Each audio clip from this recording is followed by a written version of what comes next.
参加学生の今度は大学院、文学の大学院の国際宇宙工学コースに所属しておりまして、このコースは国連の宇宙部とも連携しております。多くの留学生を受け入れているコースで、英語による授業が含まれており、日本語ができない学生も学位を取得できると設定されております。このような国際的なプロジェクトを実施することで、参加学生の人材育成をするように、世界各国とのネットワークを構築し、宇宙産業の裾野を広げ、この分野に発展に寄与していくことも大きな目的となっております。また、本日はバースファイルのプロジェクトの参加国であります、ジンバブエからジンバブエ共和国高等教育科学技術開発所の大臣のアンモン・ボルグダー先生、それからウガンダからウガンダ共和国大使館代理大使、ユリス・マスケ・シャンナスにもお越しいただいております。両国では今回のプロジェクトで開発する要請が、その国としては初の要請であると伺っております。このような歴史的な取り組みに音楽を重ねましたことは大変光栄であります。音楽においても大変喜ばしいことであると感じております。この2カ国の皆様にはこの場をお借りしてお礼を申し上げたいと思います。この度は本当にどうもありがとうございます。最後に報道機関の皆様方にはおかれましても、ご多忙の中ご臨席賜りまして、誠にありがとうございます。改めて感謝申し上げます。これから、衛星の発表をさせていただきますので、どうぞよろしくお願いいたします。本日はどうもありがとうございました。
皆さん、本日はお忙しい中、お集まりいただきましてありがとうございます。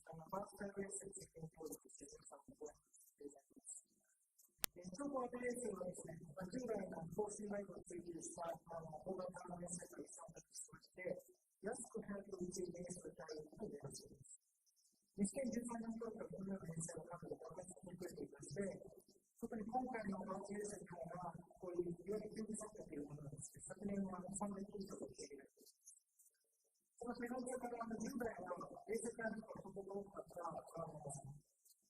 新興国途上国なので、こういう人に関係して13年という動きが盛んになっていまして、今月で2011年から国連と連携して、新興国途上国との留学生を受け入れて、通貨発動を演出させるというふうにしています。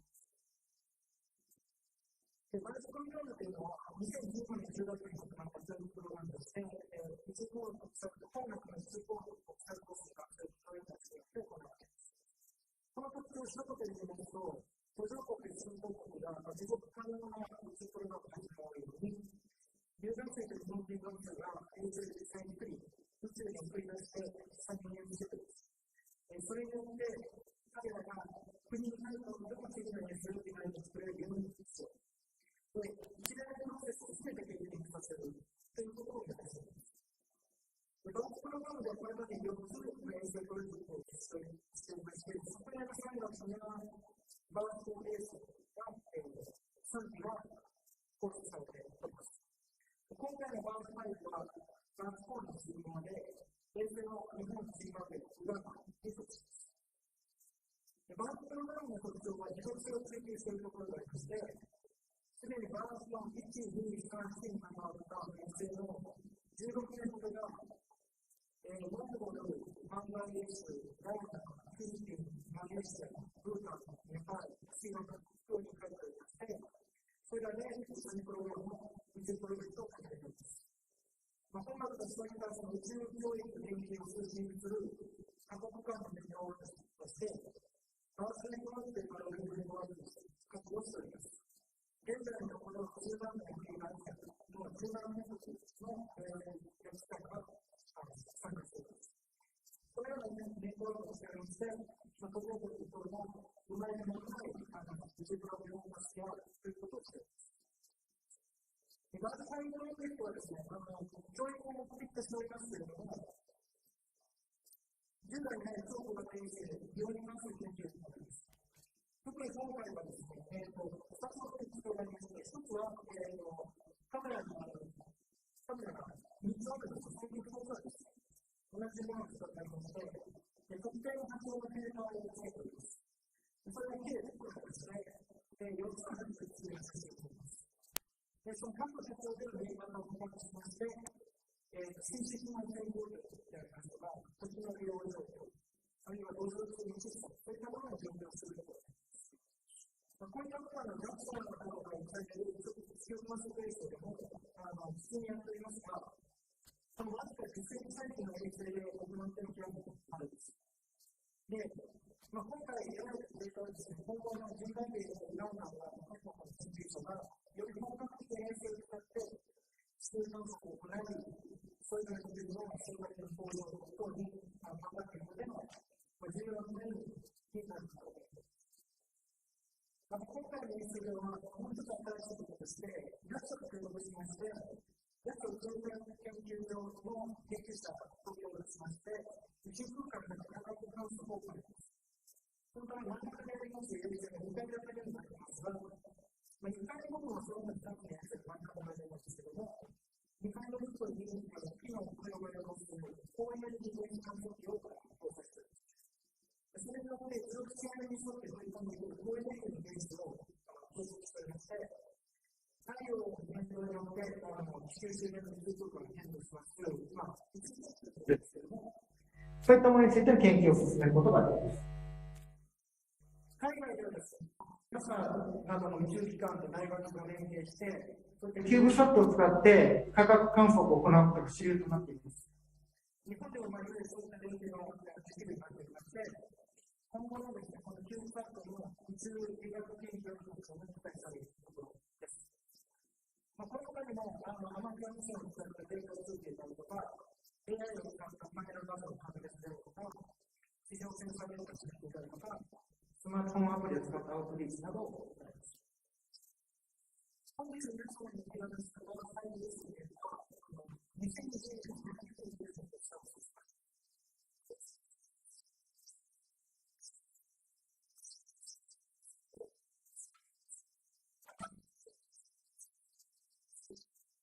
次はでですね、ミクロ宇宙センターにて衛星を JAXA 様に引き渡し、現在のところ宇宙ステーションの打ち上げ夏頃を予定しております。今回バーズ5衛星ですけれども、バーズ6はありません。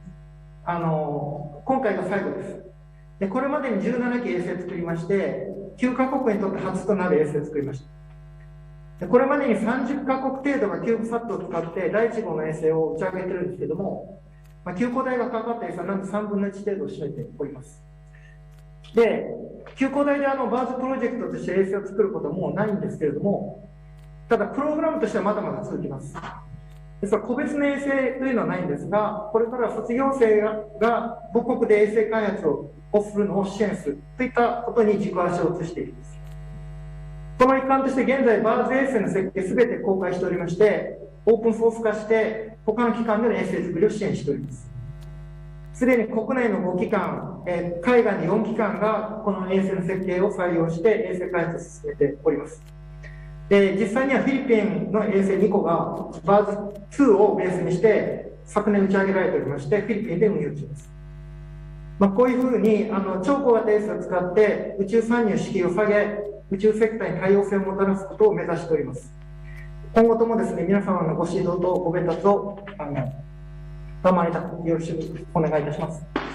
最後になりましたけども、毎度のことでありますが、今回の衛星の設計制作にあたってもですね、学内外の本当に多くの方々のご支援を得ました。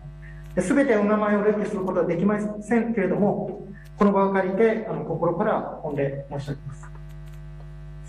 Next, I translate myself into the English. Thank you very much for coming today. As a principal investigator of BART 5 project, I'd like to say a few remarks. If I summarize BART programs to one sentence, it is a programs to let students experience entire process of satellite making and operations, from its start to the end, so that they can build the satellite by themselves after they return to their home country. BART program aims for sustainability. Already 16 students who experienced the past BART satellite returned to their countries and started space programs. QTech is also running BART network made of institutions from 17 countries in Africa, Latin America, and Asia to assist those infant space programs. The main mission of BART 5 project is human resource development, but at the same time, we do various experiments in orbit to promote the further use of CubeSat. First, each satellite carries 2 cameras that have special filters. In total, we have 6 cameras to capture the Earth image by 4 color bands. Comparing the image taken by different colors, we can obtain data about water qualities, land usage, and farm fatalities. Data obtained by these tiny satellites can be used as a training tool for researchers in Zimbabwe and Uganda to do more advanced and practical remote sensing in future. Also, we carry out science measurement in collaboration with the Japanese Space Agency, JAXA. The Japanese satellite TACA is a 2U CubeSat to accommodate the science mission payload to observe energetic electron precipitations at the polar region. The data will be used for space weather research. BART 5 is the final of the BART programs. We have so far built 17 satellites and 99 countries made a country's first satellite through these programs. QTech will no longer build a satellite as a BART project, but the BART programs continues. We shift our emphasis to assist the former BART students building their satellite in the home country. To do so, we are now open sourcing all the technical informations of the satellite designs to the public domain. Already 5 domestic and 4 international organizations are developing satellites based on the BART satellite design. In this way, we like to continue the BART programs to lower the hurdles to enter the space sectors and bring the diversity. We look forward to having your continued guidance and encouragement in future. Finally, I would like to thank all the people who assisted our BART 5 project. I cannot list all the names, but I would like to express my sincere thanks to everyone using this opportunity. Thank you very much.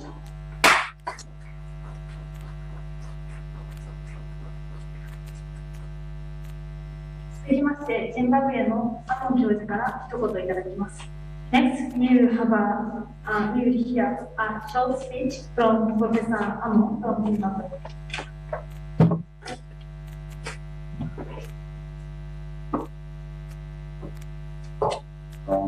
Thank you very much.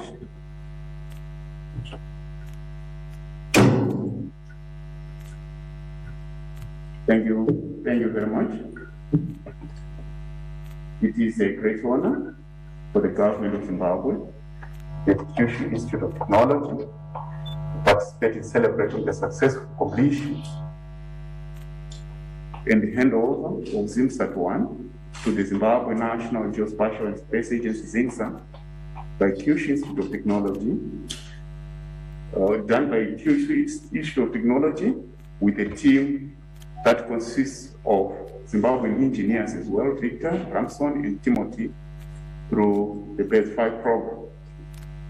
Through this program, ZINSA, through Kyushu Institute of Technology, has managed to build a satellite, including its ground control station in Zimbabwe. This program has exposed our engineers to satellite engineering under excellent research environment provided at Kyushu Institute of Technology, and this enables us to up our levels of collaboration in satellite development with Kyushu Institute of Technology together with JAXA. As the government of the Republic of Zimbabwe, and ZINSA in particular, we wish to congratulate the team at Kyushu Institute of Technology, led by Professor Cho, for completing this fantastic project. The government of the Republic of Zimbabwe deeply cherishes the strong relationship that has developed and now exists between ZINSA and Kyushu Institute of Technology, which is also a reflection of the excellent relationship that exists between Zimbabwe and Japan. Today, we wish to further affirm this relationship by proposing continued collaboration on more satellite development projects so that we do not have a break. To us, this collaboration is facilitated Zimbabwe through ZINSA to be more confident to pursue even stronger collaborations with Kyushu Institute of Technology and JAXA. In other words, we are expressing Zimbabwe's keen interest in continuing more collaboration with you at Kyushu Institute of Technology in exploiting the endless possibilities in the peaceful use of space technologies. Allow us to conclude by thanking the government of Japan, Kyushu Institute of Technology, Professor Cho, and all involved for executing this very successful ZIMSAT-1 project. We say thank you. Siabo. Don, arigato, gozaimasu. Thank you.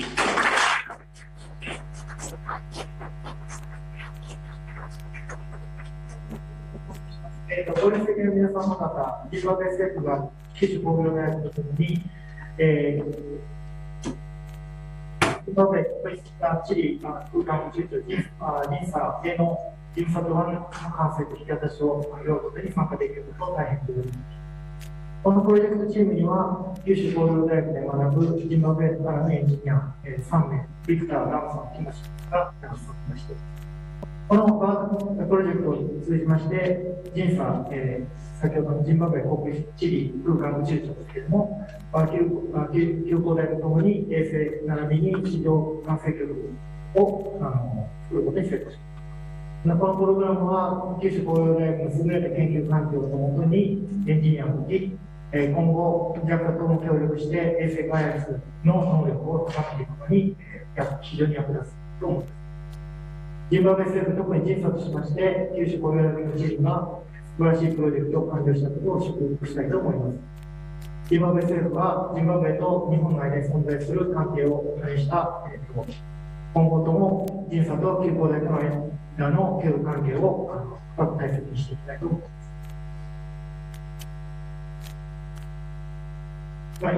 最後になりますけれども、私たちは宇宙技術の平和的利用における無限の可能性を活用するために、九州工業大学とさらなる協力を継続していきたいといった強い意思を本日ここに表明したいと思います。日本政府、九州工業大学助教授、そしてこの非常に成功した13番プロジェクトの実行に携わったすべての人々に感謝いたします。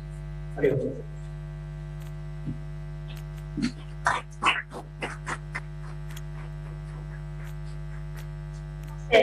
ウガンダのブリジョ大事大使から一言を伝えます。Next, you will hear a short speech from Ambassador Bridge from Uganda.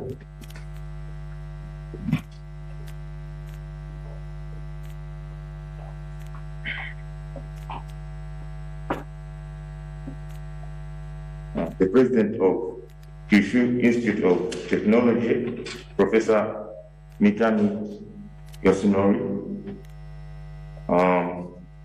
Honorable Professor Dr. Amon Murirwa, the Minister of Higher and Tertiary Education, Innovation, Science and Technology Development of the Republic of Zimbabwe, Excellencies, heads of diplomatic missions and colleagues, the Principal Investigator, Professor Mengucho, government officials, company and sector executives, QTech staff in your distinguished capacities, invited guests, including those who are following this ceremony online, ladies and gentlemen, good afternoon.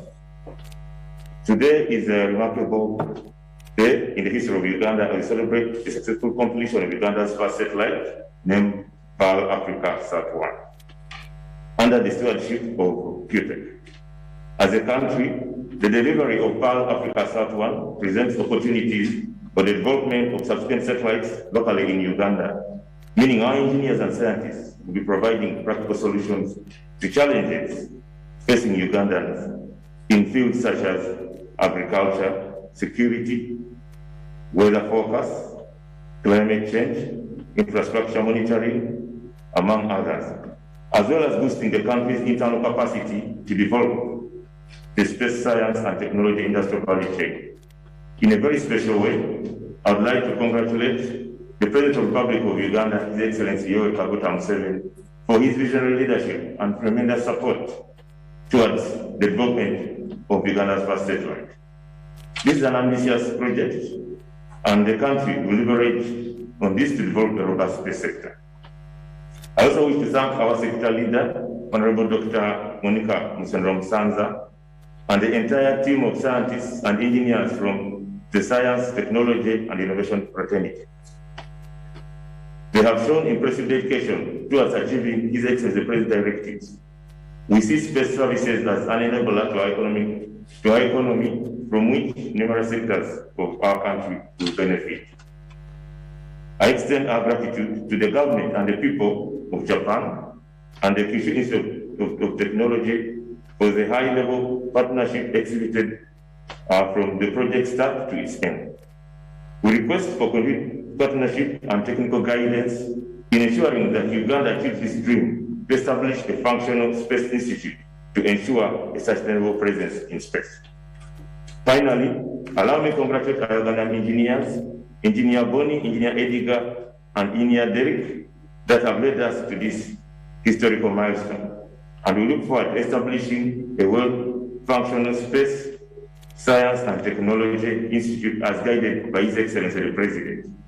I also wish to take this opportunity to congratulate the colleagues from the Republic of Zimbabwe. We wish you a successful completion of your postgraduate studies at this prestigious institution. I thank you all for listening. Arigato gozaimasu.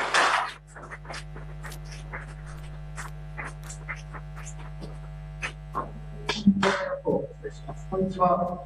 本日はウガンダ初の衛星、パールアフリカサト1が地球放題の監督のもと、無事に完成したことを祝うウガンダの歴史を注目する日です。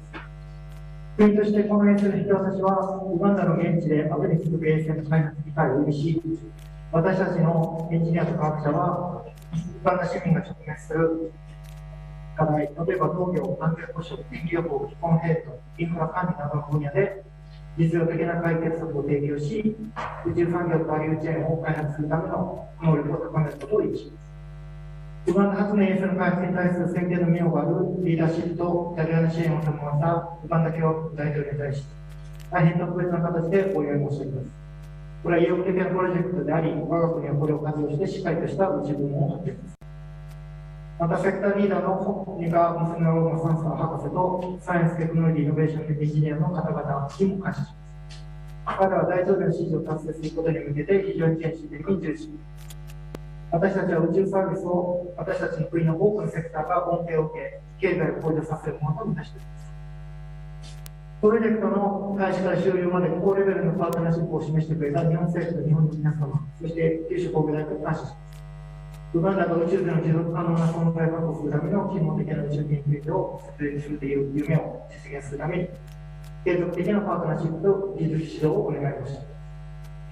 最後にこの歴史的なマイルストーンに私たちを導いてくれたウガンダのエンジニア、ボニー・エドガー・デリックを祝福いたします。そして大統領指導のもと、機能的な宇宙科学技術研究所を設立することを楽しみにしています。この素晴らしい教育機関において、大学院での研究が無事終了することを願います。皆様ありがとうございます。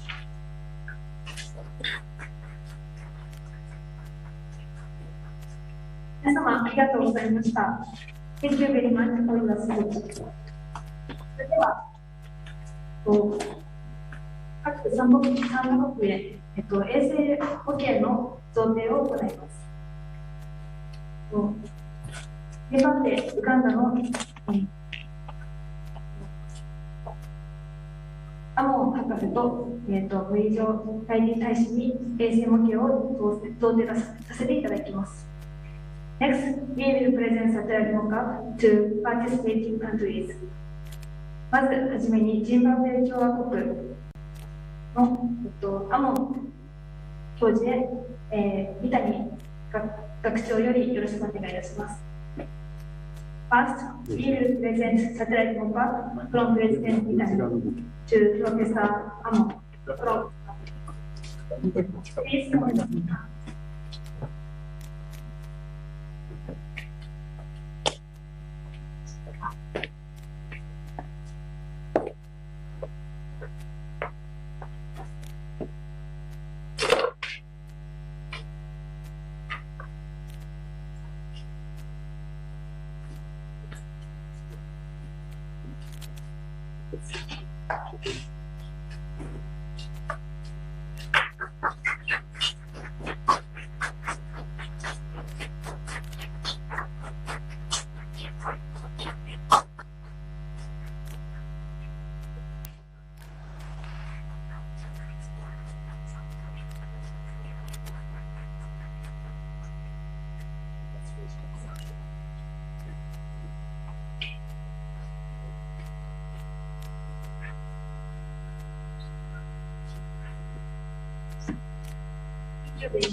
続いて、ウガンダ共和国、アンバサダーのブリ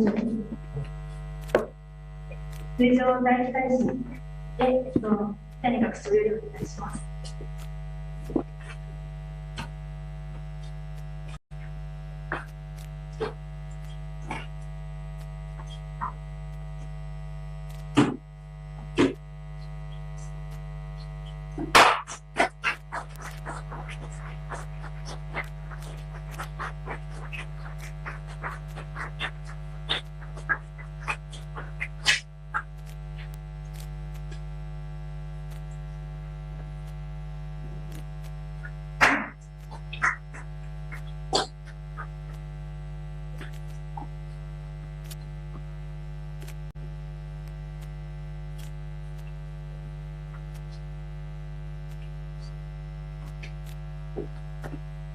ありがとうございます。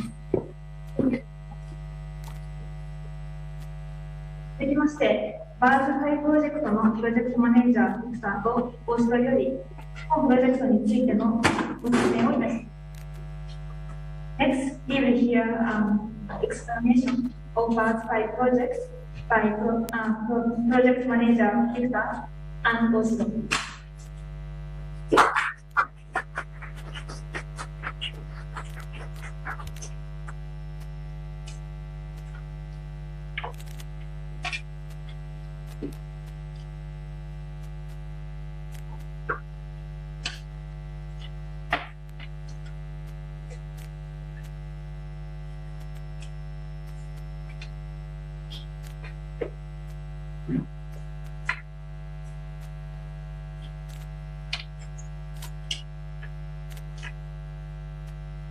the Japanese delegates, Ugandan delegates, Zimbabwean delegates here present, all protocol observed.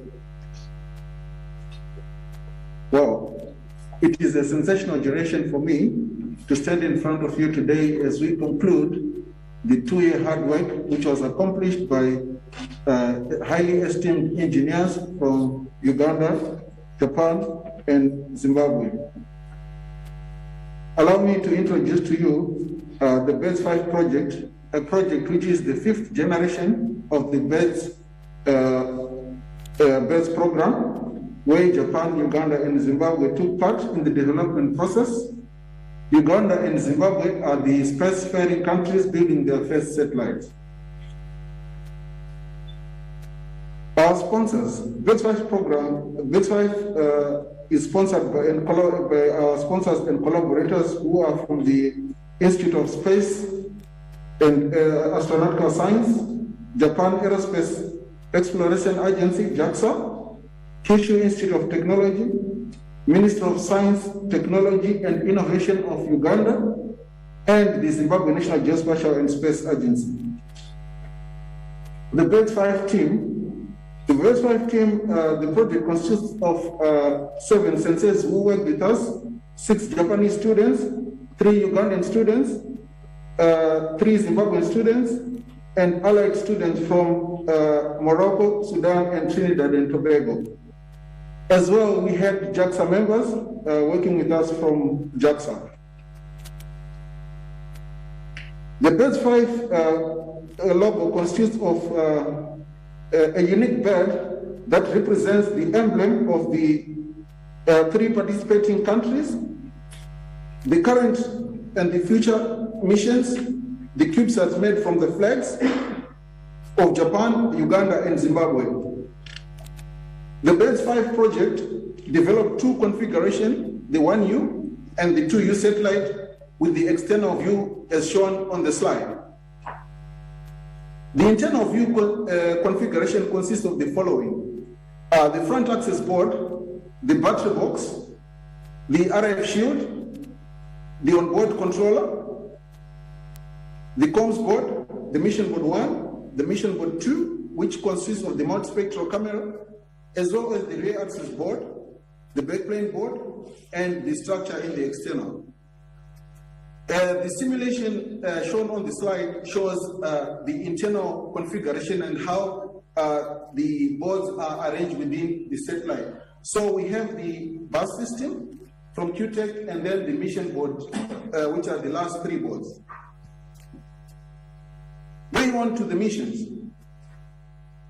BEDS 5 has a total of 9 missions that include, number 1, the multispectral mission.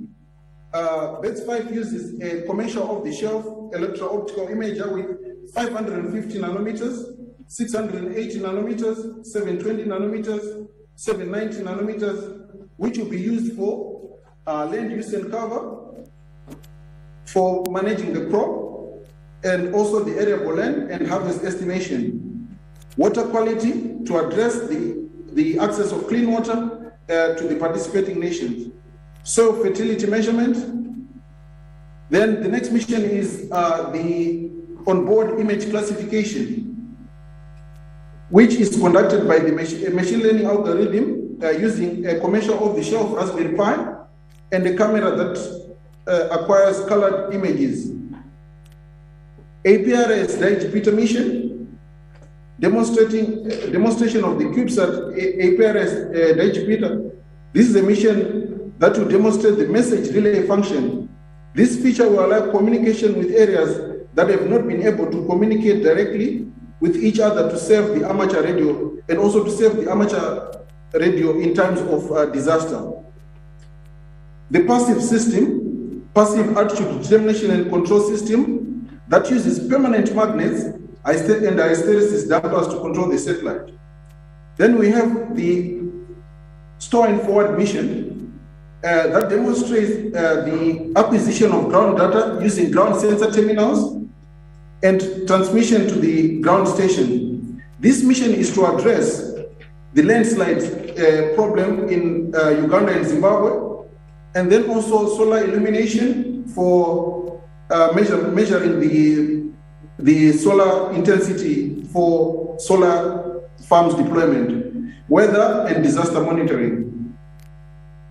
We also have the Bird's Nest, which is a mobile application that demonstrates the tracking of satellite from mobile phone, Android, and iOS devices.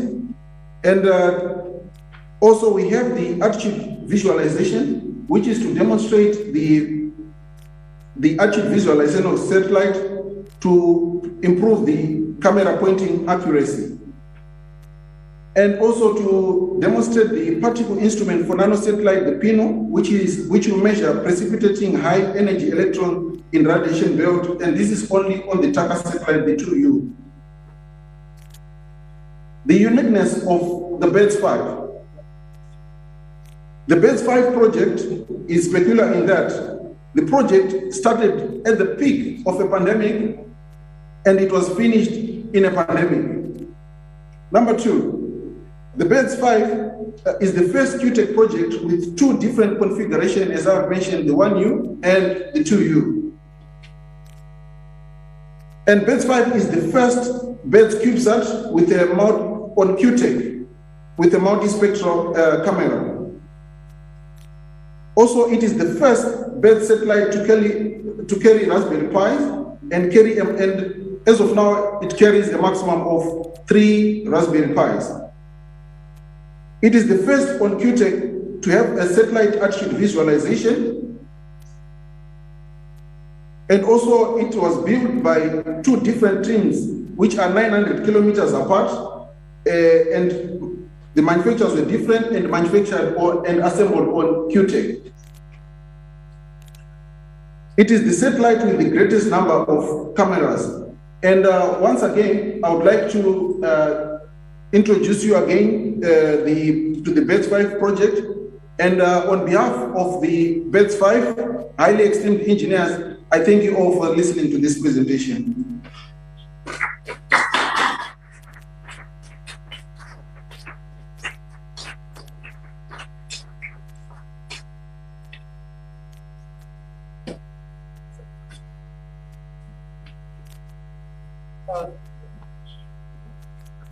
I just have the message of the Uganda Embassy that the Prime Minister of Uganda will shortly make some remarks by the Zoom. Can you switch to the screen?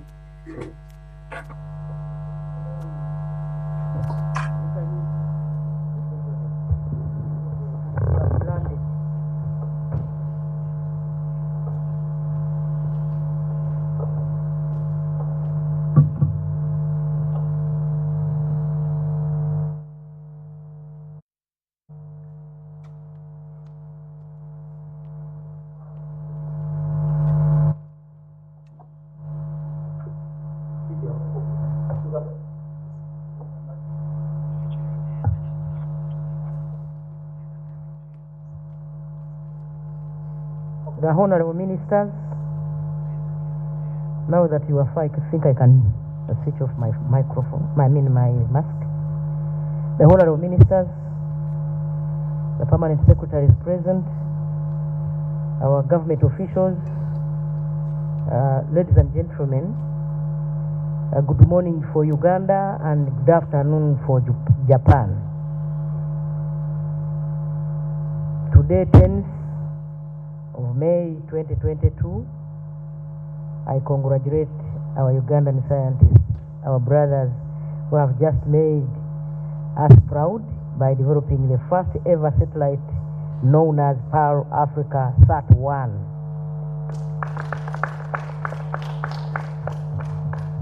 Ladies and gentlemen, to me this is historical. I thank the leadership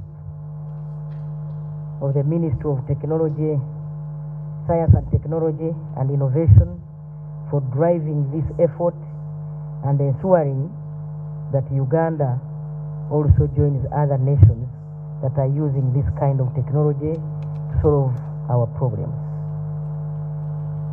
On behalf of NRM government, I appreciate the long-standing partnership with the Japanese government, who gave us an opportunity to our children, our students, to study from Japan and come up with this development. Most importantly, I thank HE, the President, Yoweri Kaguta Museveni, for his consistent support and promotion of science and technology. He's always at the forefront when it comes to issues of science. His leadership in this effort is most appreciated. On page 193 of our 2021-2026 manifesto, His Excellency the President and the NRM promised to establish the National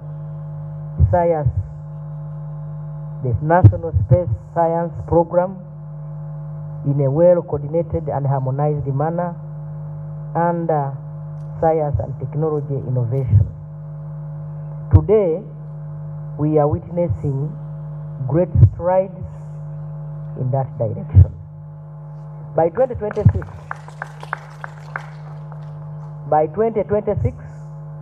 the country should have a well-established space agency. The space technology is critical in enabling us to predict weather patterns and natural disasters. It is key in telemedicine. It facilitates modern communications. It supports security, and I believe that's why the Minister of Security is here, and of course, information gathering, and that's why the Minister of ICT and Information is here.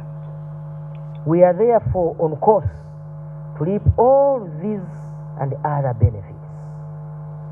Finally, as a country, we see this development as only the beginning of many other good innovations to come. May this inspire other younger Ugandans to believe that everything is possible and aim for even greater heights. I want to ask the Ministry of Science and Technology and Innovation to make sure that this good news is told in schools around the country and the public knows about it.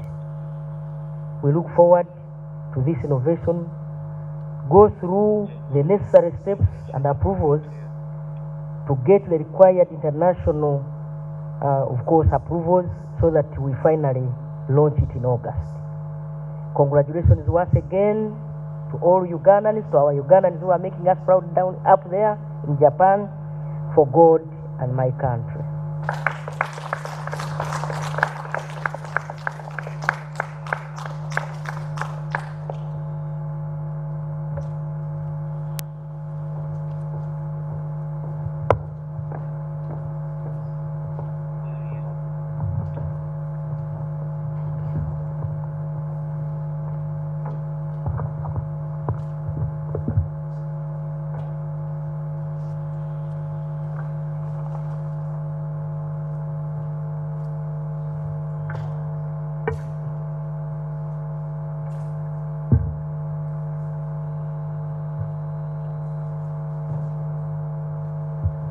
Right Honorable Prime Minister, Honorable Ministers present, Permanent Secretaries, invited guests, ladies and gentlemen. Moment. I will be your host this morning. My name is Cosmas Mwikirize, and we'll be together for the next 2 hours or so. Now, next on our radar is an address from Honorable Monica Musenero Masanza, who is the Minister for Science, Technology and Innovation. this will be followed by a presentation about the satellite program in Uganda by Dr. Dorina Gaba, who is our bureau head. Aerospace and satellites in Uganda. Then this will be followed by a stakeholders discussion, sandwiching a tea break, and we expect to conclude by 11 a.m. So it is now my pleasure to invite Honorable Senator to give her remarks.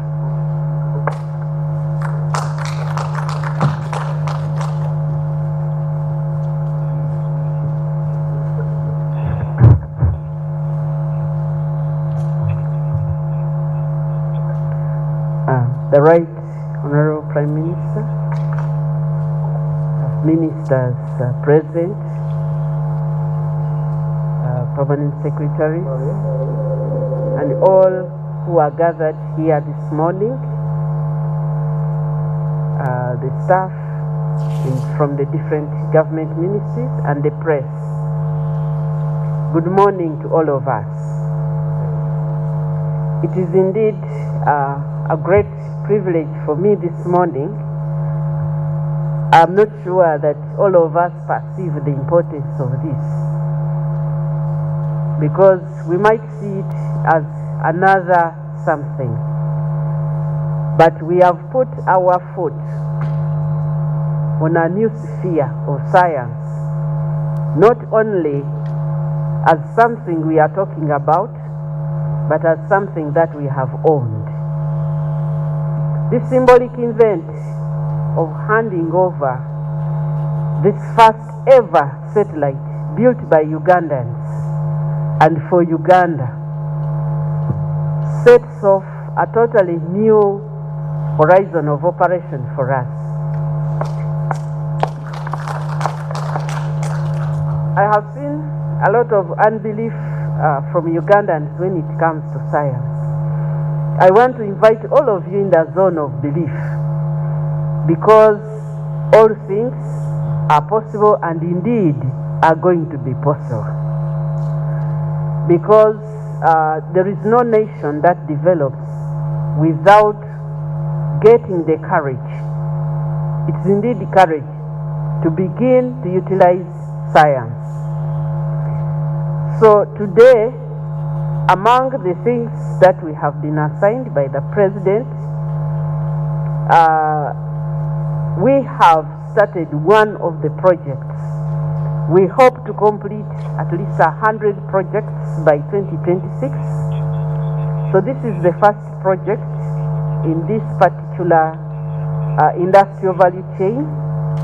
We have 8 industrial value chains which have been assigned to us by His Excellency the President, and space aeronautics and space science is one of those industrial value chains. And today we have started one of the projects, as our technical person is going to explain about this program. It's a very ambitious program, but not just to speak in words, but it's a program that we are going to accomplish. So I want to invite all of you into the future. I want to invite you into a season where science is practical and is working to develop our nation. I want to thank the Right Honorable Prime Minister this morning for gracing this occasion and for really honoring our engineers in Japan and being present live for this meeting. I also want to thank my fellow ministers, Minister of Security, Minister of ICT. I've seen a number of colleagues still in the audience. Thank you so much. I want to assure you that science, technology, and innovation is just beginning. Almost every month we'll be launching something new for the country. So want to thank you for coming.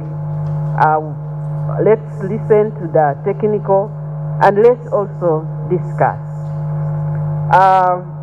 before I conclude, I want to inform you that although it has not yet been presented to you in cabinet or to the public, that there was a serious restructuring of science, technology, and innovation in the country by His Excellency the President, and the new setup is a little different from what we are used to. However, this will become more and more familiar, and it is meant to make us operate efficiently and focus on science. I have seen that people think that we scientists don't know how to communicate. We will pray that you are patient with us. As you learn our language, we also learn your language. Thank you very much, and I would like to just request that you stay and participate in the discussions. We want to hear your input into this. As we'll be told, this is just a very small component of the program, and Dr. Doreen Agaba, who is our team leader, we have quite a number of those people. We were not aware, but they are space engineering experts in the country. We are gathering all of them and organizing them to support the country. Thank you very much, and I wish all of us a good celebration and a good discussion. Thank you for God and my country.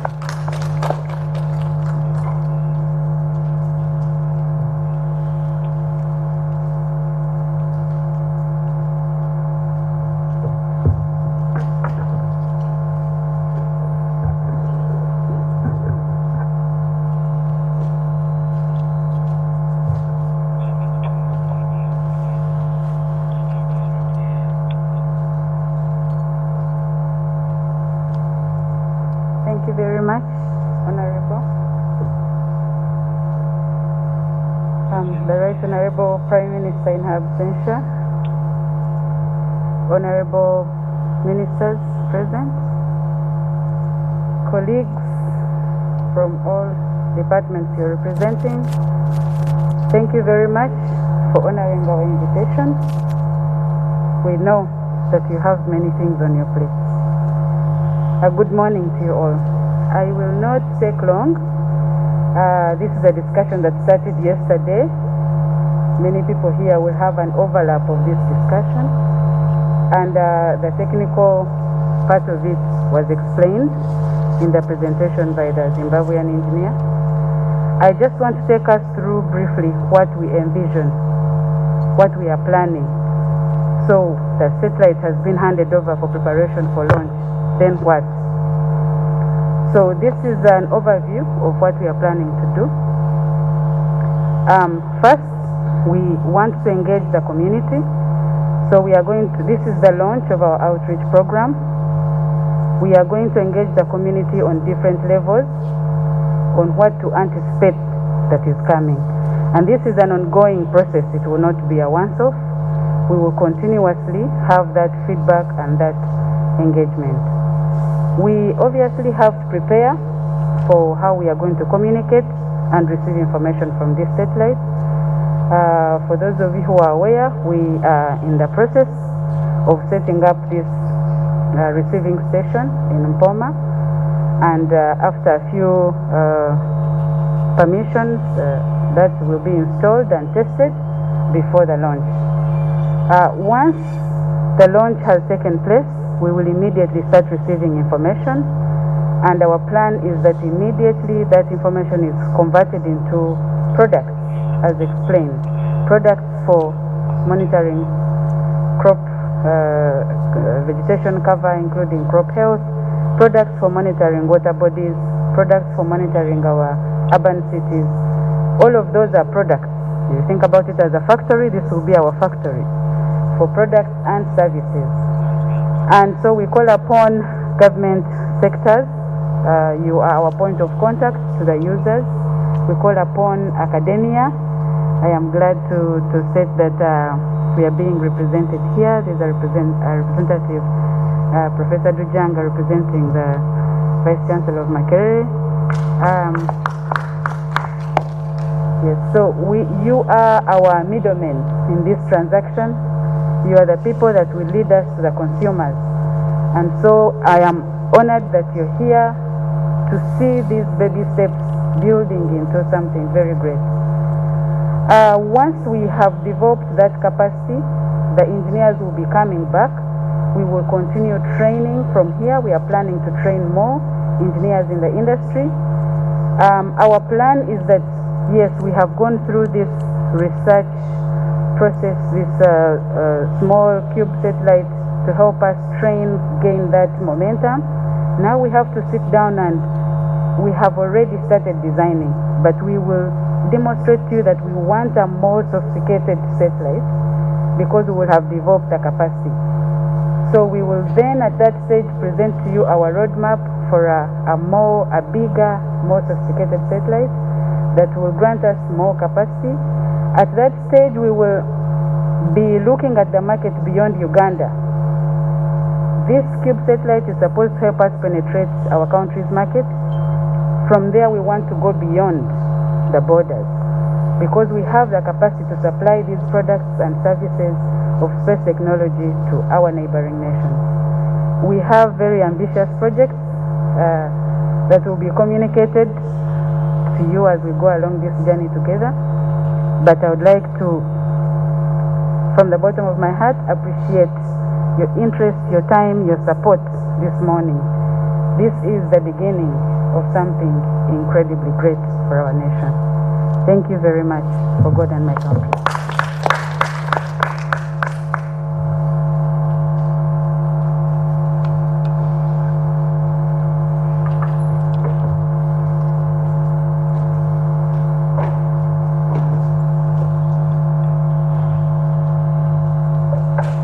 Thank you, Doreen, for that synopsis. So now we'll go into the stakeholders engagement. I would like to give this opportunity, request Honorable Jim Muhwezi, Minister for National Security, and then followed by Honorable Chris Baryomunsi, Minister for ICT and National Guidance, to give a few remarks on this occasion.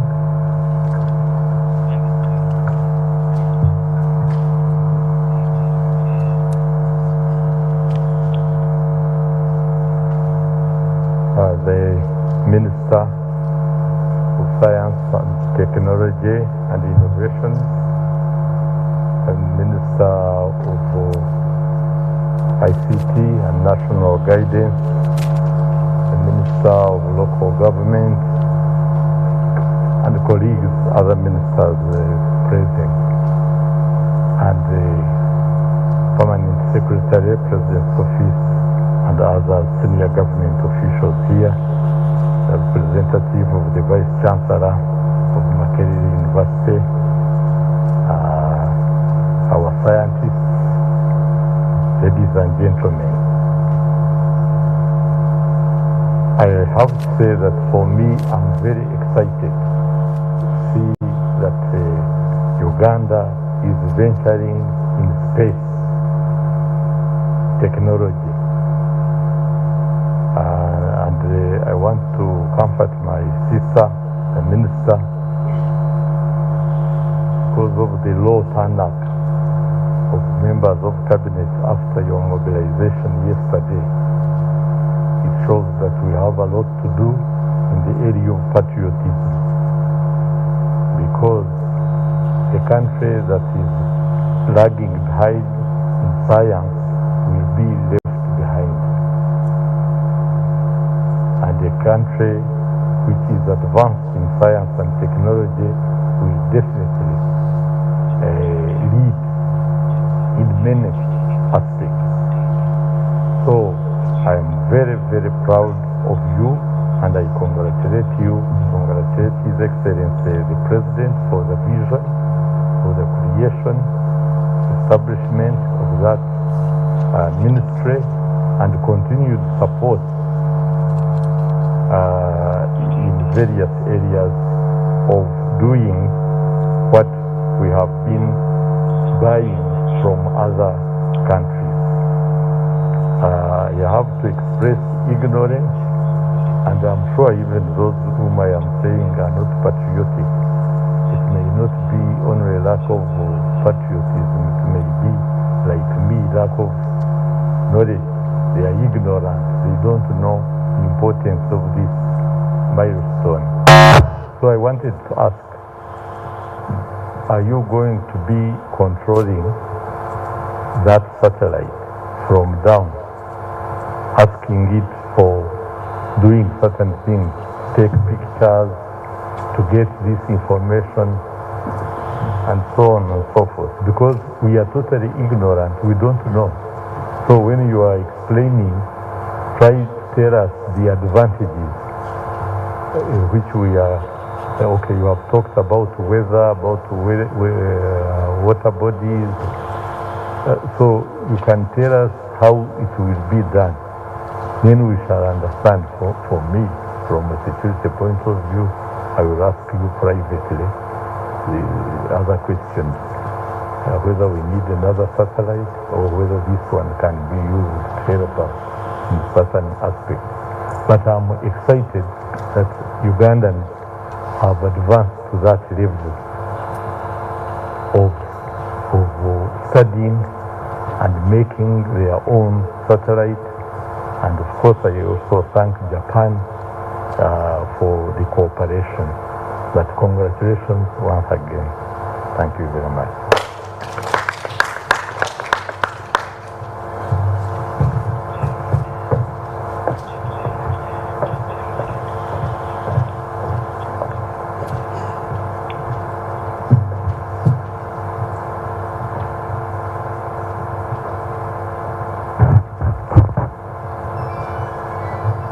The Minister of Science, Technology and Innovation, who is our host minister this morning, the Minister of Security, Jim Wezi, my other colleagues, the ministers, I see the Minister for Local Government. I asked him why you not seated in the front. He said, this is not local. For him, this is with local matters. The Minister for Northern Uganda, and all other ministers, the Permanent Secretary Office of the President, our technical team, ladies and gentlemen. My name is Chris Baryomunsi. I am the Minister of ICT and National Guidance, and definitely the subject we are discussing of space technology is closely related to ICT. So we are like twins together with the Honorable Senero.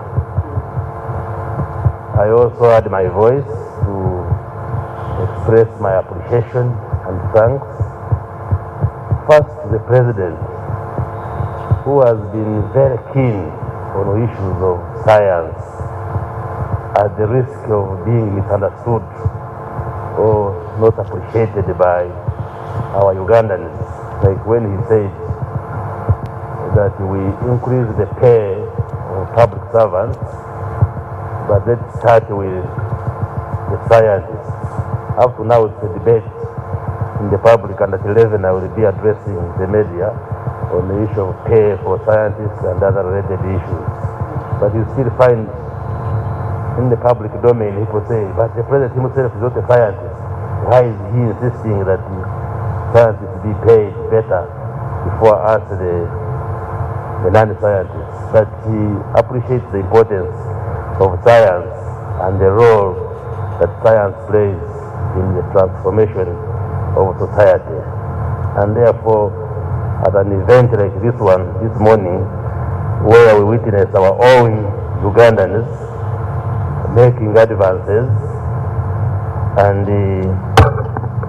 now also coming up with a satellite that we can call ours and done by our own people, I think it's a very great achievement, and therefore insistence on promotion of science by our own President and our own government, I think is the correct decision, and we need to support that effort to see that we promote sciences, the teaching of science, the practice of science, innovations. I think that's where we have to go. We have had the 3 industrial revolutions, and now we talk of the 4th industrial revolution. And the first revolution, we basically saw a transition from using human and animal power to mechanized power. And later on, in the second industrial revolution, we saw the emergence of electricity and its applications. We saw wired and wireless communication. Then we later, in the 1950s, went into the third industrial revolution, where we saw automation, information technology, use of computers, and which has led now to the fourth industrial revolution. And our challenge as Africans, our challenge as Ugandans, has been, why is the train leaving us? And what can we do to catch up with the rest of the world? And even when we speak of the fourth industrial revolution, we are still even struggling to catch up with the phases of the past revolution. Like I'm saying, electricity was part of the second industrial revolution, but we have communities where they are still waiting to access electricity, when others are now talking of the fourth industrial revolution, where we are talking of the science of artificial intelligence, big data, the Internet of Things, nanotechnology, blockchain technologies, gene editing, supercomputing, and all these are disruptive technologies that are informing the transformation and how countries are moving. But I'm sure as I speak about these technologies, even some of us are hearing them for the first time. But that's where the world is now. And therefore, we need to move faster than how we have moved in the past. Like this week ending has been a week of accidents where we have lost many people.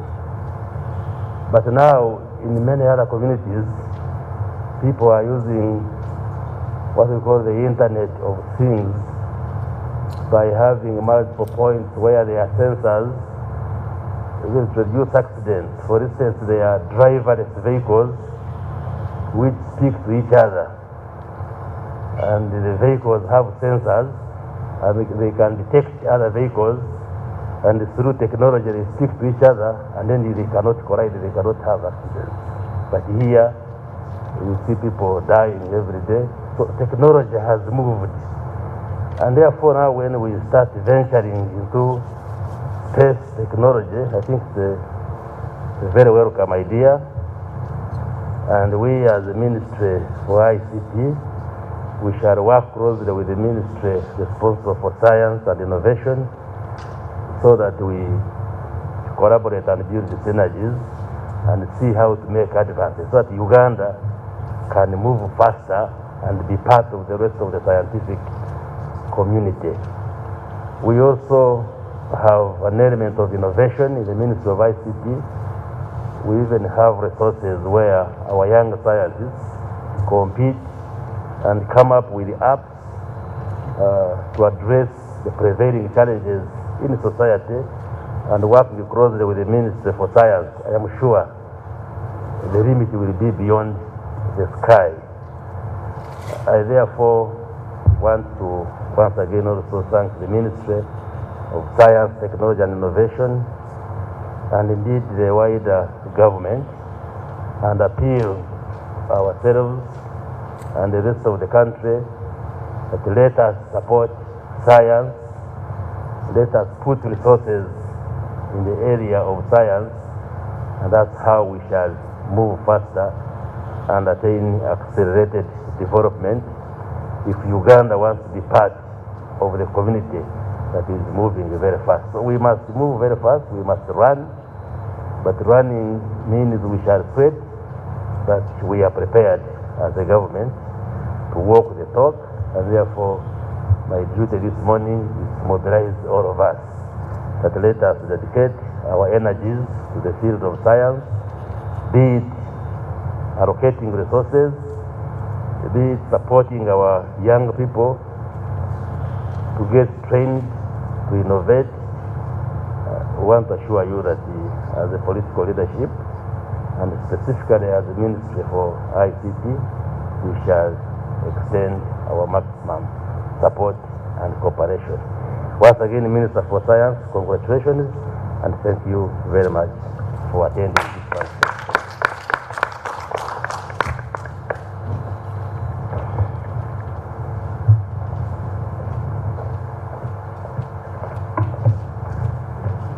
Thank you.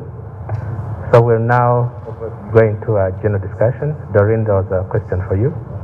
How are we going to be able to control our satellites from here? This event is being broadcast live on UBC and also live streamed on YouTube. So I request our Secretariat to take note of any questions that are coming in through online platforms. So any questions, comments?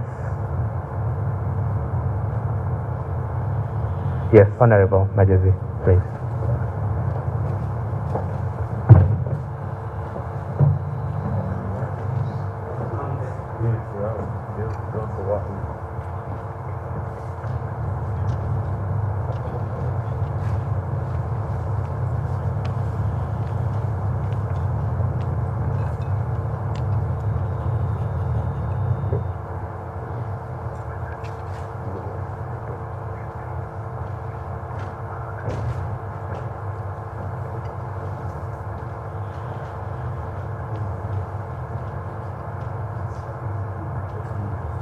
Thank you very much. Raphael Majezi, Minister of Local Government. The Honorable Ministers present, the Permanent Secretaries, our various officials here. First of all, congratulations to you, Honorable Musenero, and congratulations to Mother Uganda for what I've seen, that certain Ugandan engineers somewhere in Japan, working together with our friends from Zimbabwe, today handed over a certain little box, which they said that is now a satellite, and they handed it over to Japan to prepare whatever they are preparing, so that somewhere in August we are launching Uganda's satellite. Permit me, I see it's quite a distance away from me.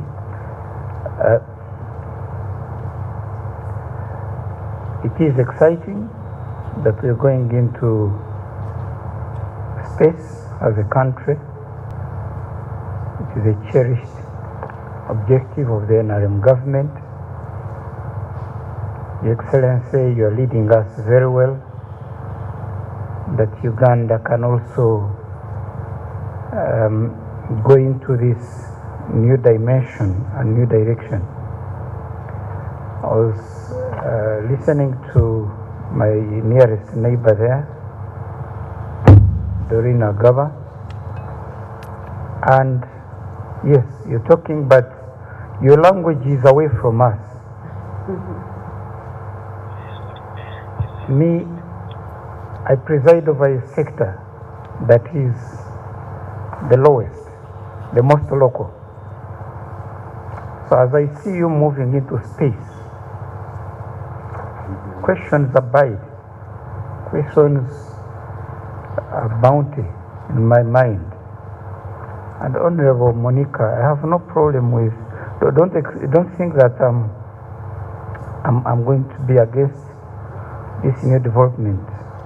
You'll actually be surprised to see me as one of your biggest supporters. But it's good to ask. It's good to ask. My little daughter back home, Elizabeth Kamajes, always asks, Daddy, is it wrong for me to ask? And I said, no, you have a right to ask, so long as you're not you're not comfortable with a certain situation, ask. So let's go local. Question number 1.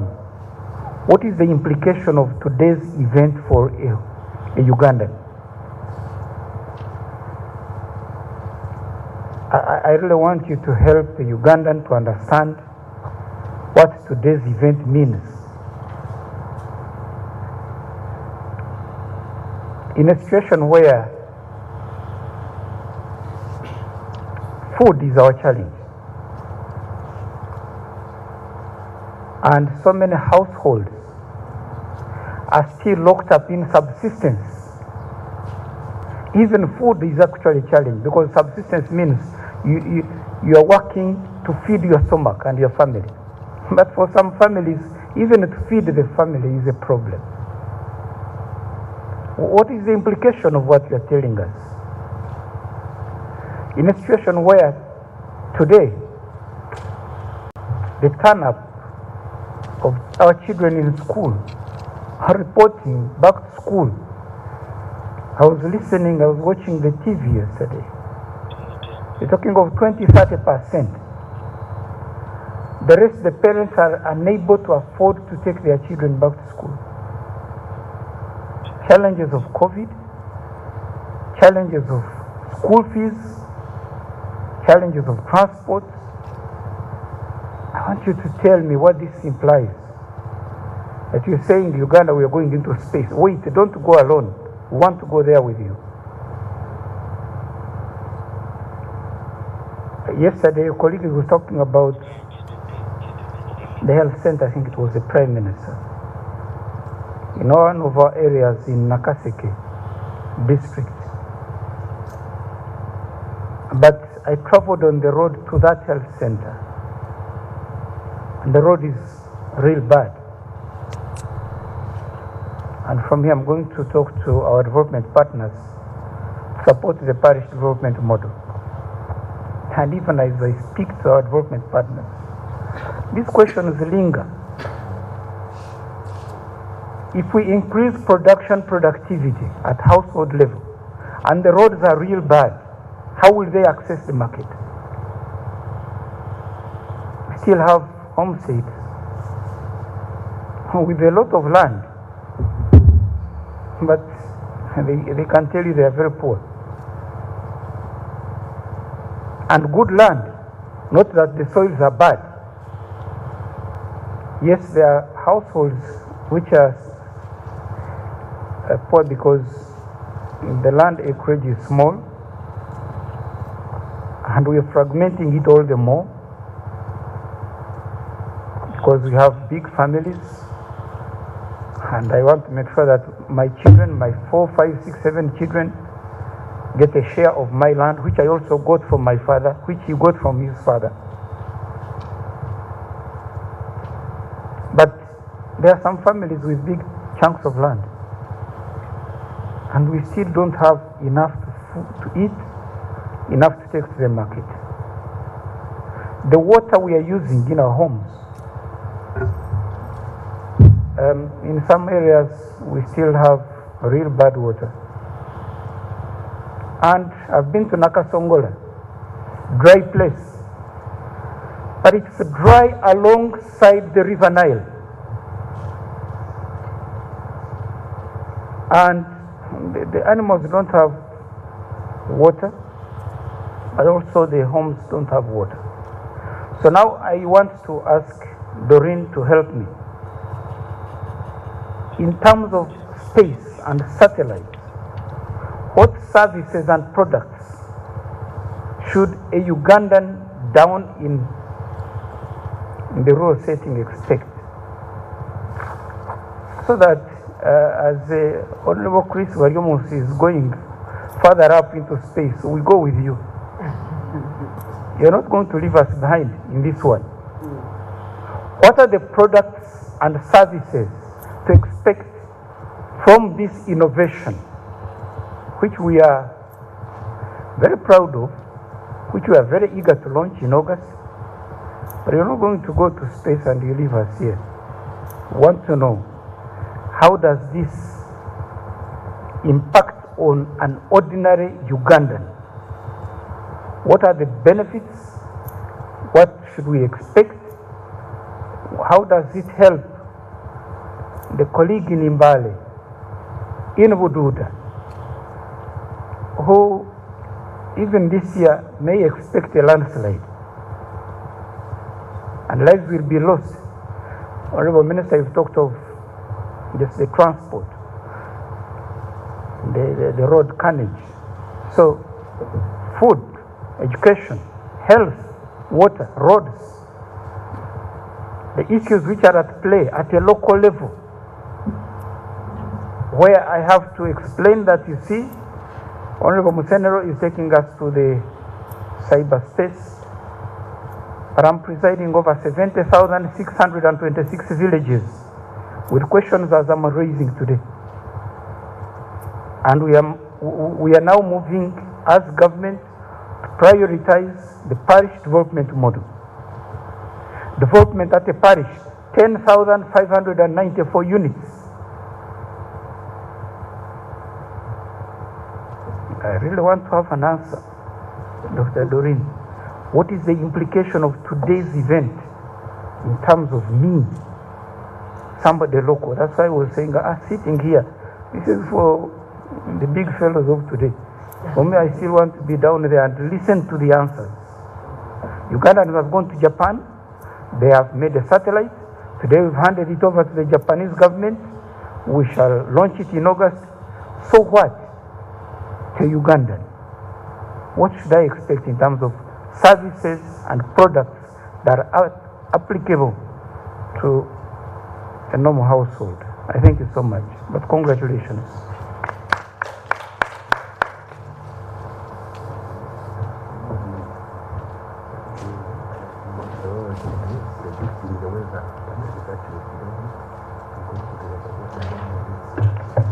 Thank you, Honorable Majezi. We would like to complete this program in the next 30 minutes, and this is how we're going to move. Doreen, I hope you're noting down the questions. In Ugandan speak, how is this satellite going to help Umuntu Awansi?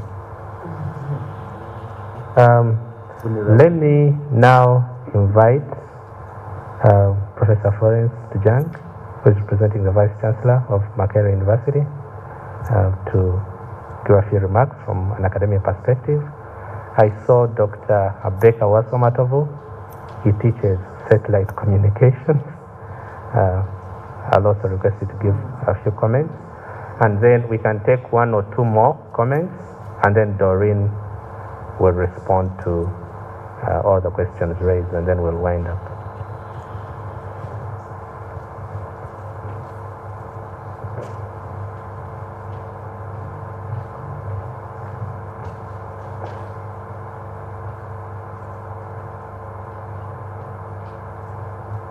Right Honorable Prime Minister in absentia, ministers, the Minister of Science, Technology and Innovation, our host, and all the ministers present, and all protocol observed. I'm here representing the Vice Chancellor of Makerere University, who was invited, and so that he thought I'm good enough to represent him. My name is Florence Mutonyi Dujanga. I am Professor of Physics.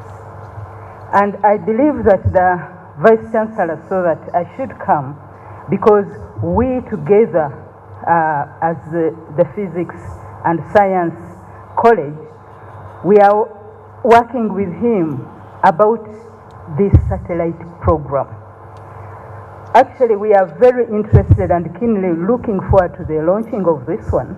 But because we teach space science, I'm actually teaching space science, and we have been collaborating with others. Even in fact, the Japanese collaboration, when they came 2 years ago to MOSTI, Minister of Science, Technology and Innovation, we were also involved with them as they chose those ones who were going. And we've been following it, and when we see it coming, we are really glad. And back at home, of course, now, much as I'm representing the Vice Chancellor, he sent me in my own capacity. So I'm not talking for the Vice Chancellor, but he knows that what I'm going to talk is affecting Makerere as a whole. So it is now, I'm now talking as Florence, the Professor of Physics. In our department, we have been having collaborations with others making satellites this time in China, but it will come later on. I'm just mentioning it because we are making the groundwork. For us, we want even to have a launching pad, and we have been talking with the Vice Chancellor to get us land. When we know everything is okay, that's when we shall approach the Minister of Science and Technology. We shall go to the Minister of ICT. We shall go to the Security Minister, because that is very important. So these ones are still in a nutshell. I'm just mentioning them quietly, that is the background we are doing. And it is because of this that the Vice Chancellor actually sent me, because it is my area. And so we can see that actually there is a lot we are doing. And when I hear the questions being asked by Honorable Majezi, actually I am impressed. As an educationist, that's what we want. We want people to find out. And I believe Doreen is going to answer those questions very well, because those questions are always asked to us. You are teaching space physics, so what? And recently we had a grant from the government of Uganda on renovation at Makerere University. I'm heading a project where we are going to schools to sensitize them about space science and astronomy. Together, actually, with Doreen, we are working together. We're getting a planetarium so that we interest these students in it. Why? Because we know the importance of it. Otherwise, many people think, what is it? We are not eating food, and what is space? But there is a lot, because as Doreen is going to tell us, from space we can monitor agriculture, which is very important for us, the security, which our minister is very much interested in, and many other things. So we see that it must start from the ground. You know, when we start up there at Makerere, many people will be asking these questions. But when we go to schools and involve them and they come up, they are the ones who will be the future people to make these ones. We are talking of cars which have got sensors which talk to themselves. I believe in the future, by the time these younger ones come up, those things will be there, and maybe we shall have less accidents and so on. So mine is just to say that I'm very, very happy about this launch which is coming, about what our students are doing. When we were sending them some time back, we didn't know things will come out like this, but when we see that now they've succeeded, we are very happy, and therefore it's now a background for us. So I'm very glad, and I'm happy that I've been able to talk to the distinguished members like this. Thank you, and the Minister, thank you for hosting us.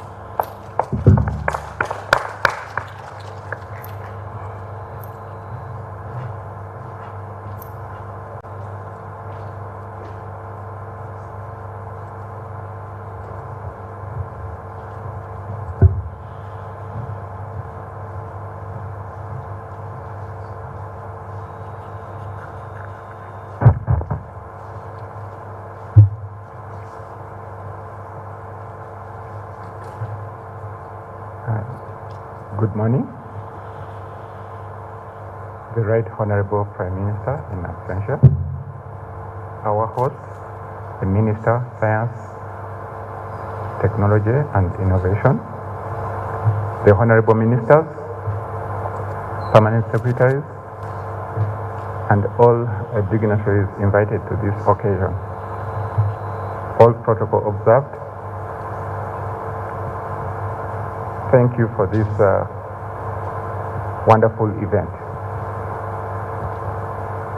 My name is Abubakar Matovu-Waswa, a lecturer in the Department of Electrical and Computer Engineering, Makerere University. Just like my colleague mentioned the importance of this event, it's really important for us, the academia, because we contribute to the exchange of knowledge. And how best can we get this knowledge when we don't engage our young ones? As we've all observed, these are students that have been working on a long-standing project. and of significant importance.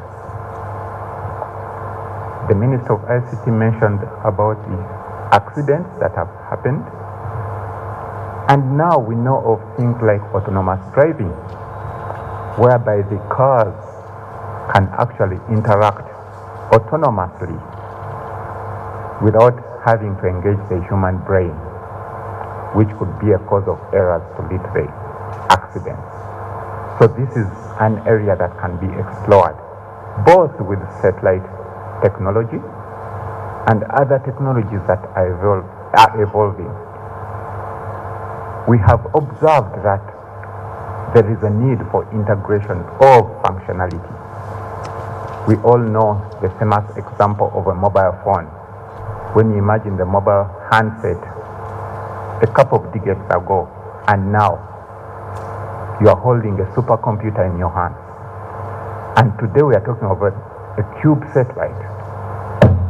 There is an integration of so many functionalities on this satellite that we can all benefit from. The Minister of Local Government has mentioned, inquired on what is the benefit. Of course, now we want to see that how can we relay information to the Omuntu Wawansi much faster. So with a satellite, you can carry out several measurements, and probably without the Omuntu Wawansi having to wait for the news bulletin to know that there will be a landslide or there will be rainfall, the message is relayed to their phone from the satellite almost instantaneously, so that this Omuntu Wawansi doesn't have to rely on an intermediary to receive some of this information. So we see that with the cube satellite, so many other functionalities can come into play.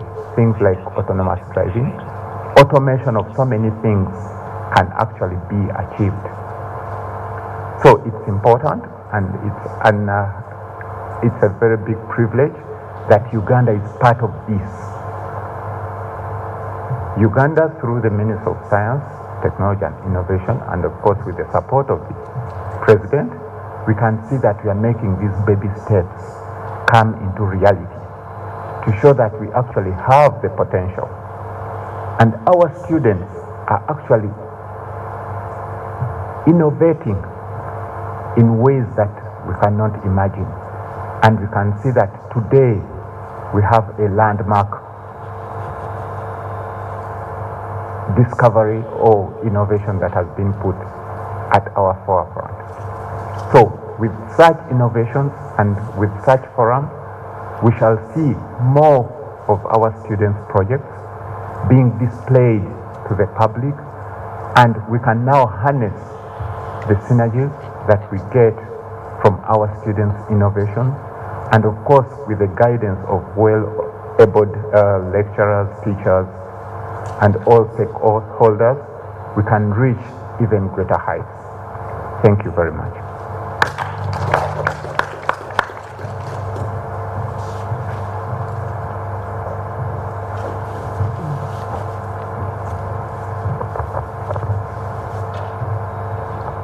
Thank you. We have time for 2 more comments or questions, and then Doreen will be the final person to speak. We'll have a tea break after, so the interaction can continue after. Mr. Rugendo. Yes.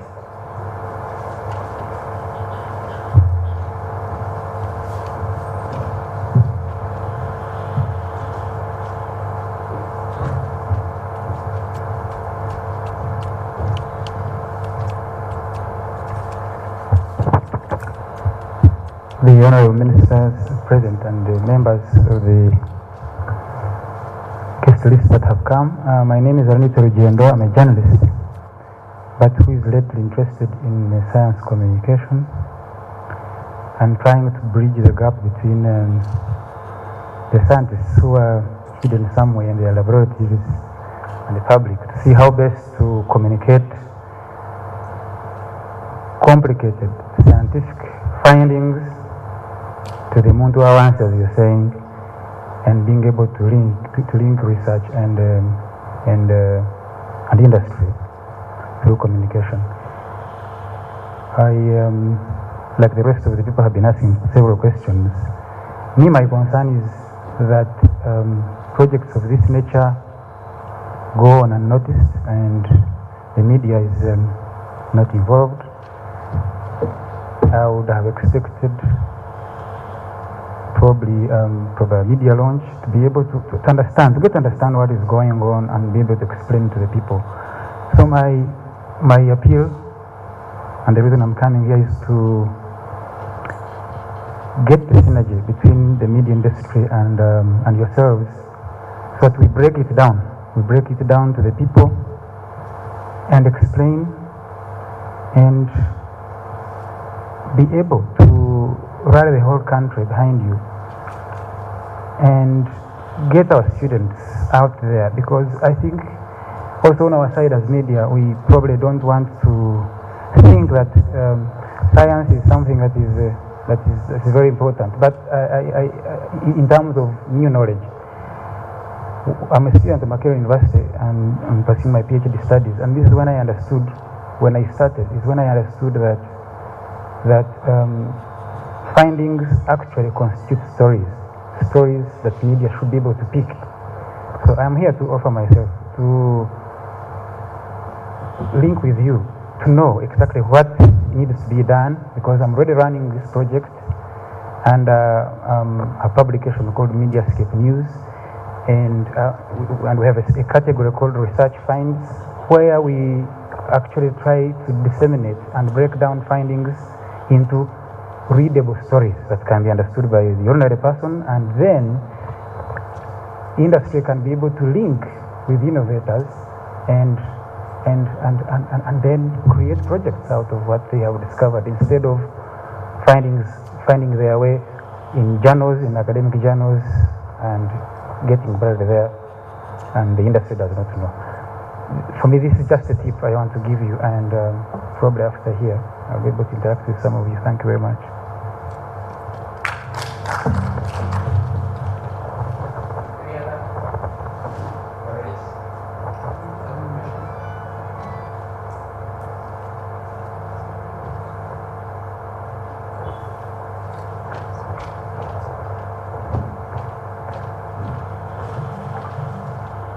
Yes, good morning. My name is Tony Abetz. I'm a journalist at Daily Monitor. I'd like to know the coverage of this satellite that will be launched. And maybe it would be interesting to know the faces of these students who developed the technology. Thanks so much.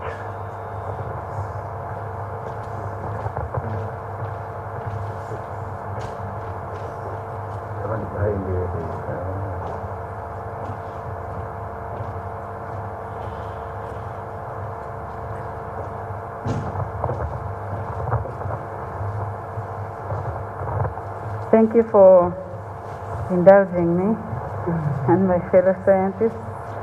I must admit, when I saw the number of people that had come, I thought this was a part of the program that would not pick up, but I am glad to hear that we're actually engaging. This is part of our stakeholders' engagement. I'll begin by extending my appreciation to Honorable Vario Munsi for offering to work with us, and indeed he's just stating this now, but they have been working with us on this journey. I will go ahead to address part of the question from Honorable Muhwezi. Control. As you saw the handover, after launch, the agreement says the satellite belongs to us. So the ground station segment will have the capacity to send commands, maintain the satellite, and receive information from the satellite, because we have to develop this capacity. There are limitations in this corporate research agreement that I believe will be discussed in another forum. We'll go ahead to Honorable Majezi's question on implication. What is the implication of this to today's event to an ordinary Ugandan? I am very glad to hear this. I will start by stating that we have actually come up with an implication of the products we'll be having to the parish development model. This is a discussion that we are still having, but a draft is in place, and I can share the gist of it. So we have a number of sectors. Most of the government sectors have GIS departments, including KCCA. So we are planning to engage these stakeholders at those levels, so sector level, then the GIS departments, because our GIS departments are the ones directly in contact with the communities. If a community has a problem of landslides, they are the ones directly in contact with them. From that, we will fine-tune what the demands and challenges are. We have been discussing a model along which the parish development model can operate in terms of remote sensing. One of the proposals is agroeconomics as already being practiced. How can someone who has their 5 acres of maize benefit from this remote sensing? So the first example would be that when you get information concerning your soil composition, that is before you plant, I use this information as a subsistence farmer or low-scale farmer to know the suitability of my soil to the crop I am intending to plant. Is it the best crop for this soil? After that, I get to know the best time to plant. How can I make use of my time optimally? When should I plant? From that, let's assume you've gone through those stages, you can actually take this information authenticated from the systems we have put in place and go to a bank or an insurance company and say, I have 80% certainty, or a very good percentage that we will arrive to. And in this percentage of certainty, this soil shows these capabilities. The season is going to be in 2 months' time. I need 40% of the money I need for input as a loan. Now, you can offer this guarantee because once you have planted in the optimal season, you have the capacity to even monitor. Crop health can be monitored. Crop diseases can be detected early. A drought can be predicted using information of images obtained that are looking down on the vegetation. So this particular farmer still has the opportunity to use these products to go on soil assessing. So if I am an insurance company or a bank that has given a loan, or an officer that is monitoring the parish development model, because there has to be a process of evaluating this money that you have released, I have the capacity, first of all, to provide information that will help these farmers. I have the capacity to help them monitor the progress. Even if it is used in animal husbandry, it is the same thing. You assess your soil. Will it be suitable to give you the hay or the feeds that you need? You can assess the growth and productivity of this hay. You can predict outputs of agricultural assets using remote sensing. So we start from the process of planning, helping a farmer at all levels to plan. We go to the process of monitoring, and we go to the process of evaluating the project at the end. We are still fine-tuning how the product will be commercialized to the final user. It is easy to imagine commercialization to the entities, both private and government, but that final user who you're giving a grant through the parish development model, we are actually proposing that for the first amount of time, that service is free, but is embedded into the requirements, so that someone is able to appreciate the benefit that is to them. We already know that the market from the private sector is there. People who own large farms, organizations have already approached a number of us who are involved in this type of research. wanting these services, and so that market is readily available. But we are fine-tuning how we are going to come down, particularly in supporting the parish development model in agriculture and animal husbandry and fisheries and all. So I wanted to first illustrate that before I move on to the enormous benefits of what we'll get from a satellite. I would like to state that we are not just getting information from this cube satellite. As part of the agreements in the project, we have benefit of getting from the other partner satellites. So we have much more information than we bargained for. Weather forecasting, for anyone who has experienced accurate weather forecasting, you appreciate the commercial aspect of it in terms of time. Time is a commodity that we have to optimize. Planning around accurate weather forecasting optimizes our usage of time. For example, in predicting floods, we should not be having such surprises with accurate weather forecasting. And this is actually a challenge not just for Uganda but within the region, so the market is readily available. So of course, as I have mentioned, weather forecasting ties directly into agriculture, planning for agriculture. The same goes for food.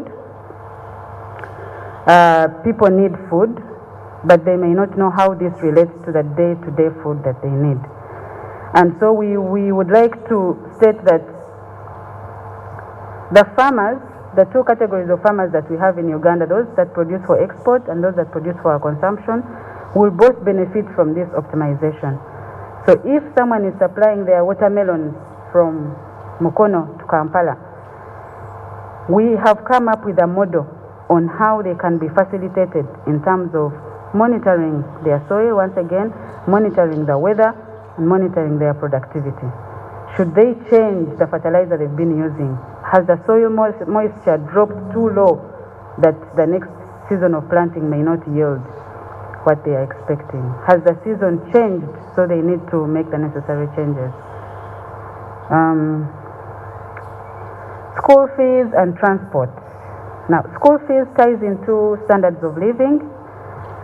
So someone's socioeconomic status determines whether or not they can afford the school they would like to take their child to. And that ties into their sources of income, which for most Ugandans, I know this might be hard for people in the city to imagine, is agriculture. So for many aspects of increasing the household income, agriculture plays a big role. If it is not agriculture, it is somewhere in the value chain. So if I am not planting the watermelons, perhaps I am an insurance broker. If I am not an insurance broker, perhaps I am the person receiving the watermelons in the market. So there is a very long value chain through which people will benefit all the way from the beginning. And that improves the standards of living, thereby tying into economic demands such as school fees. Transport, infrastructure. When you have these images, you're able to see your infrastructure network just like that, you know, in the front of your screen. You may not necessarily have to drive to all of the roads to see a major impact on a road network. So this is very important in urban planning and infrastructure development. Electric lines, how those electric lines are being integrated into the system, how are they affecting the vegetation below them, you know. So infrastructure development is part of the benefits from this information that we'll get from the satellite, and that directly ties into transport both on land and water, planning for cities, planning for ways to maneuver around slums. This actually also directly ties into how we are going to be doing population census. That's one of our, we have a list of, they call them low-hanging fruits. We have a list of pilot projects that will directly and immediately benefit from this, and one of them is Uganda's population census. Not to eradicate traditional means, but to provide another layer of assessment that perhaps could reduce the resources or increase and improve the accuracy of the methods being used. Another advantage is the water supply system. We spoke about diseases. From these images, you can see water quality. You're able to tell very quickly that from the image we got yesterday of Lake Choga to the image that we got today, there is a variation in this water quality. What has caused it? What is this decrease in purity? And immediately investigate on what that might cause. And that ties directly into our health system. A part of the water supply system is when you're mapping, when the image of the surface of the earth comes, it's not just the surface, it is also directly below. So that means that we are able to map our aquifers, our sources of water, our water tables, to optimize our resources. You know, not that you get your project, you design it properly, you get funds, you go to a place where people are lacking water and build boreholes. For a moment, the boreholes are bringing water, but you did not map the aquifers properly. And in the next a certain amount of time, there is no more water coming from the boreholes. And so to reduce that risk and that loss, we will add another layer to the technologies being used in mapping for water source distribution, managing water purity in the country. That was for health. Landslides. So over and above the technologies being used to predict these landslides, the satellite imagery has an added advantage that you do not have to go there physically or send a team over and over again or at a time when you anticipate this to happen or when you get a warning. This is an ongoing collection of information, and you will see the changes that lead. They will show you, the indicators are there in the imagery that there is something happening in the lower, the forces beneath the land. And so this should be able to be predicted. I must also state that we will be developing models, so this is part of the products and services. These models will be fine-tuned to our situation, to our environment. So if cover is so divided and people are growing small pieces of different types of vegetation, those models will be suited for that environment, which is a different approach to perhaps the information we have been obtaining from other satellites. Their products are suited for their environment, large-scale farms, smart cities. So we will fine-tune products for our benefit, and that is one of the advantages that we have. So over time we will develop and train and test our tools suitable for our environment.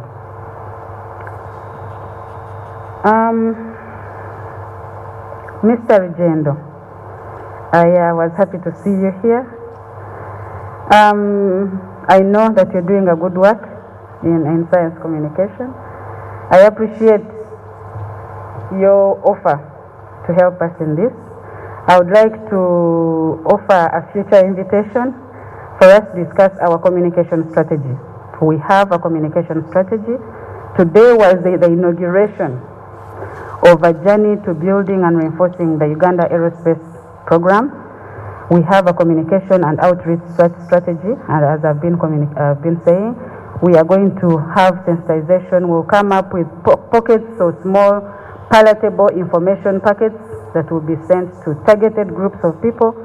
And so thank you for being here and for offering to help us in this communication journey, because it is not enough for us to produce these amazing outputs from very noble technology and not be able to communicate it to the people supposed to benefit from it. Before the last question, I would like to appreciate our colleagues from academia. And as they spoke, I realized that we should not wait for establishing of an institution. We have been doing some little groundwork, but we can start officiating how we are working with this. For every phase that we move, we should have an academia component attached to it, because all of this builds up to a time when we are able to institutionalize certain aspects.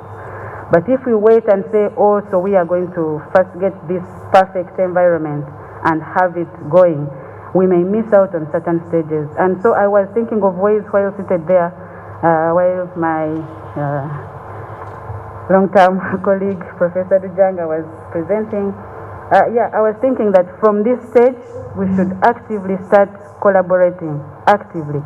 If it is to design a student project along something that we are doing, even if it is a small component of it. This is how we got into the industry. We were not experts at that time.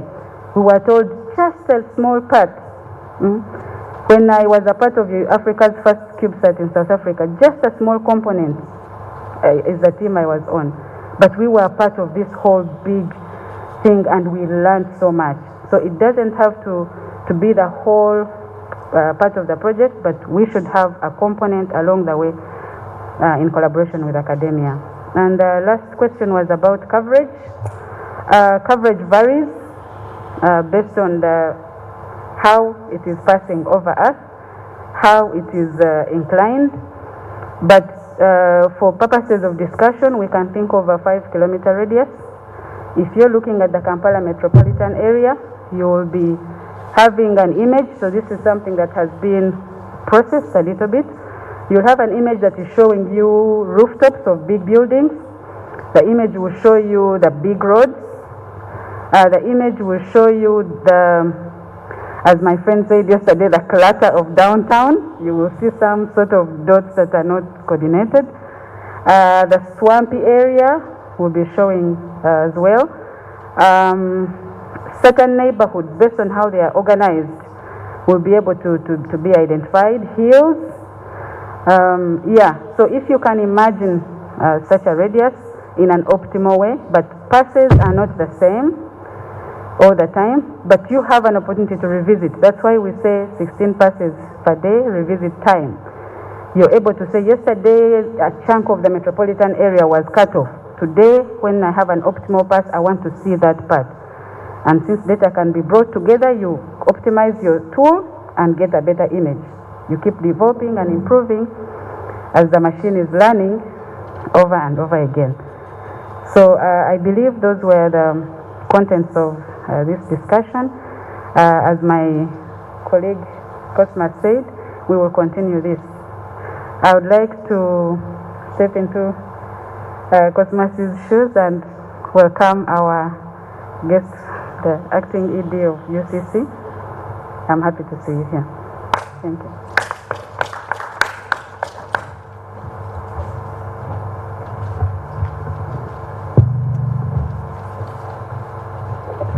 Thank you, Doreen. As I mentioned earlier, we'll have a tea break and we'll be able to continue the engagement. But in the interest of time, I'll now request our Honorable Minister to give closing remarks. Thank you. Can I speak from here? Okay. Thank you very much. I'll just make a few attempts at normalizing our science. We actually, it's interesting because we believe that we are talking normal English.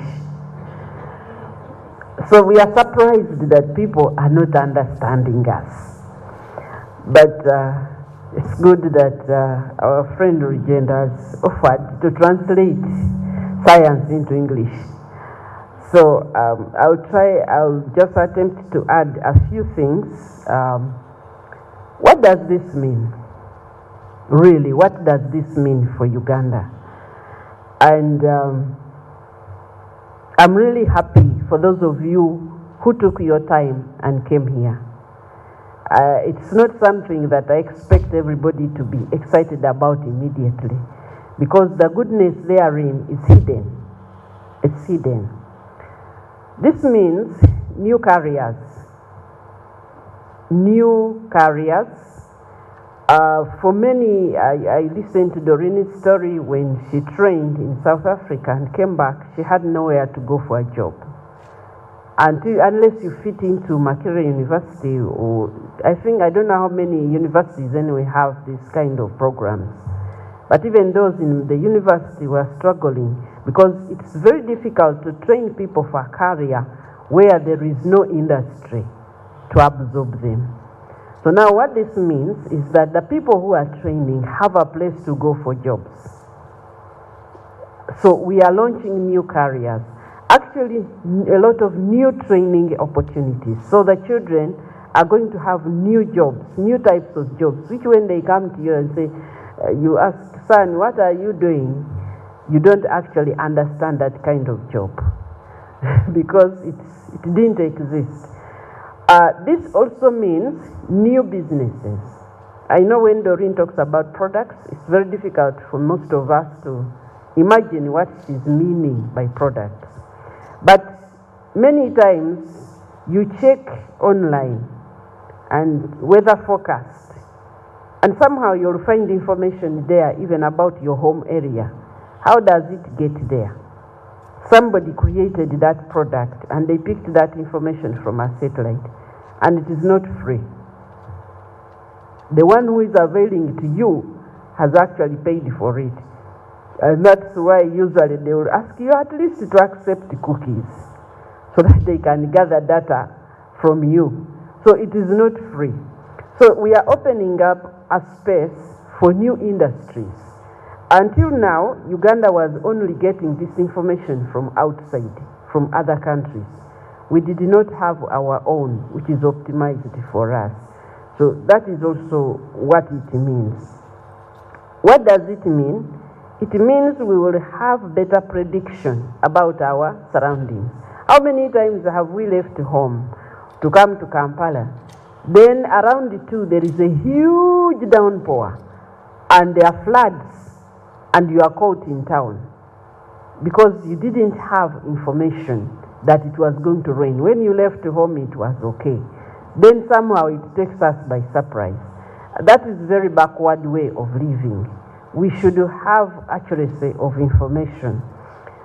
Many people they plant their crops, and then they are taken by surprise that in the middle there is a drought. There is 3 weeks where there is no rain, and we incur a lot of losses.